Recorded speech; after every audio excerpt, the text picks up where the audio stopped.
জীবনে কখনো হতাশ হবেন না। জীবনে যাই হয়ে যাক না কেন কখনো হতাশ হবেন না। মনে রাখবেন আল্লাহ আপনার রব, আল্লাহ আপনার সাথে আছেন ইনশাআল্লাহ।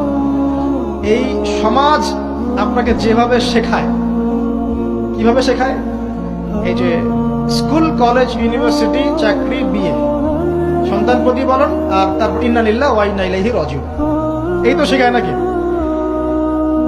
সবসময় মনে রাখবেন যে আল্লাহ রাব্বুল আলামিনের পরিকল্পনাই আপনার উপরে সবচেয়ে বেশি অগ্রাধিকার যোগ্য, সমাজের পরিকল্পনা নয়। পরিবার আপনাকে চাপ দিচ্ছে, চাকরি পাস না, পড়াশোনা করিস না, হ্যাঁ পড়াশোনায় কেন তুই 80 নাম্বার পাইলি না, কেন চান্স পেলি না, কবে চাকরি পাবি, কবে আমাদেরকে দেখবি, খাওয়াবি, পড়াবি, এই যে চাপগুলো চারপাশ থেকে আসে কিনা? এতে করে অনেক যুবক দেখা যায় মাদকাসক্ত হয়, অনেকে দেখা যায় আত্মহত্যা করছে, ইদানিং করছে কিনা ভাই? এই শব্দটা থেকে আমি এই পয়েন্টটা আজকে লিখেছিলাম যে ভুলেও আল্লাহর প্রতি বিশ্বাস এবং তাওয়াক্কুল হারাবেন না। সমাজ যেভাবে শেখায়, সমাজ চারপাশে যে চাপ আপনাকে দিচ্ছে, এই চাপে নিজে গা ভাসিয়ে দিবেন না। আপনি আল্লাহর কাছে দোয়া করবেন, আল্লাহর কাছে পথ চেয়ে